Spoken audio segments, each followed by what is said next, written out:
जय हिंद दोस्तों, आप सभी का हमारे चैनल पर एक बार फिर से बहुत बहुत स्वागत है। तो आज के इस वीडियो में हम आपको एक जानकारी देने वाले हैं कि ब्लॉक प्रोग्राम मैनेजर का क्या कार्य होता है और इसकी बहाली कैसे होती है। तब वीडियो को अंततः लास्ट तक आप जरूर देखिएगा ताकि आपको पूरी जानकारी मिल पाएगी दोस्तों। तो चलिए बिना देर के हम लोग वीडियो को शुरू करते हैं। हेलो दोस्तों, तो दोस्तों जानकारी के लिए आपको बताना चाहता हूं कि ब्लॉक प्रोग्राम मैनेजर का जो कार्य रहता है ये ग्रामीण विकास विभाग से जुड़ा हुआ कार्य रहता है।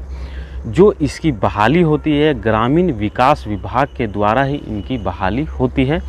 और ग्रामीण विकास विभाग में अलग अलग जो है सो कार्य के विभाग होते हैं और अलग अलग कार्यों में अलग अलग बीपीएम होते हैं। यानी कि ब्लॉक प्रोग्राम मैनेजर जो है सो एक ही ठो नहीं होता है, अलग अलग विभाग के अलग अलग ब्लॉक प्रोग्राम मैनेजर होते हैं। और यह ब्लॉक प्रोग्राम मैनेजर अपने प्रखंड के जो हम लोग ब्लॉक बोलते हैं तो उसके अंतर्गत ये कार्य करते हैं। और यह एक सरकार का यंग कहलाते हैं। इनका जॉब जो होता है वो कॉन्ट्रैक्ट बेसिस जॉब होता है, ये कोई परमानेंट जॉब नहीं होता है। तो इसमें अलग अलग विभाग के कौन से कार्य होते हैं, तो ग्रामीण विकास विभाग में इनके कार्य होते हैं। जैसे कि शिक्षा विभाग से कार्य हो गया, जेएसएलपीएस से जुड़ा हुआ कार्य हो गया, मनरेगा से जुड़ा हुआ कार्य हो गया। तो जैसे शिक्षा विभाग में कौन से इनको कार्य होंगे, तो शिक्षा विभाग में मान लीजिए ऊपर से कोई प्रपोजल आया, जैसे कि बच्चों लोग को ट्रेनिंग देना है, कहीं कार्यक्रम हो रहा है तो वहाँ पे बुक बांटना है। तो यानी कि शिक्षा विभाग में कौन कौन से कार्य किए जाने हैं, कौन कौन से कार्य होने हैं, उसमें कितने सारे लोगों की आवश्यकता पड़ेगी, कौन सा कार्य होगा, तो उसका जो एक प्रारूप तैयार करने का कार्य होगा और उस प्रारूप को अपना आगे ऑफिसर के पास भेजने का जो कार्य होगा। तो इसी प्रकार का कार्य रहता है। और जैसे कि हम लोग जेएसएलपीएस में बात करें, जैसे कि सखी मंडल हो गया इसमें, तो इसमें होता क्या है कि जिला लेवल से कोई फंडिंग आता है प्रखंड कार्यालय के लिए, ठीक है, प्रखंड में विकास के लिए, ग्रामीण विकास के लिए। तो जैसे कि किसी को जो है से ग्रामीण विकास में जैसे किसी को लोन करवाना हो और किसी को चेकबुक देना हो, जैसे कि किसी भी प्रकार के जैसे कि असहमित घटना हो जाती है, चाहे किसी भी प्रकार से कोई चीज़ जो होती है, तो उसमें जो भी कार्य किए जाने हैं तो मूल रूप से आदि आप समझेंगे तो इसमें ग्रामीण विकास में जितने प्रकार के कार्य होते हैं तो उसमें भी अलग अलग विभाग होते हैं और उसमें भी अलग अलग कार्य। जैसे कि इसमें एक हम लोग मनरेगा ले लेते हैं।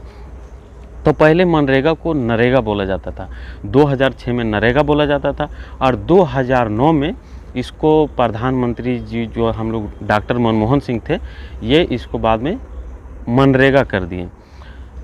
तो इसमें भी होता क्या है कि जैसे कि डोभा निर्माण हो गया, कहीं बांध बनानी है, तो कहीं तालाब का निर्माण हो गया, तो उसमें क्या प्रारूप तैयार करना है, उसके निर्माण में किस प्रकार से कार्य किए जाने हैं, कहाँ से फंडिंग होना है, कितने सारे लोगों का उसमें कार्य होना है, तो सारे चीज़ों का लेखा जोखा जो करना है, आगे ऑफिसर तक भेजना है, इसमें किस प्रकार से सफल कार्य होंगे, तो इसी का एक ऑफिसर ये जो है से कहलाते हैं ब्लॉक प्रोग्राम मैनेजर।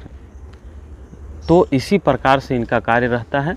तो एक लाइन में यदि हम लोग समझे तो ग्रामीण विकास विभाग में अलग अलग विभाग होते हैं और जो भी विभाग इनको मिलेगा तो उस विभाग से सारे जुड़े हुए कार्य कैसे संपन्न रूप से होगा उसका एक प्रारूप तैयार करना है, कहाँ से क्या चीज़ करना है, तो इसी का कार्य होता है दोस्तों। इसी को बोला जाता है ब्लॉक प्रोग्राम मैनेजर।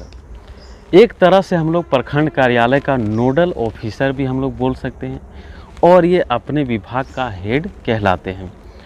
तो उम्मीद करता हूँ कि आपको जानकारी ज़रूर से ज़रूर समझ में आई होगी।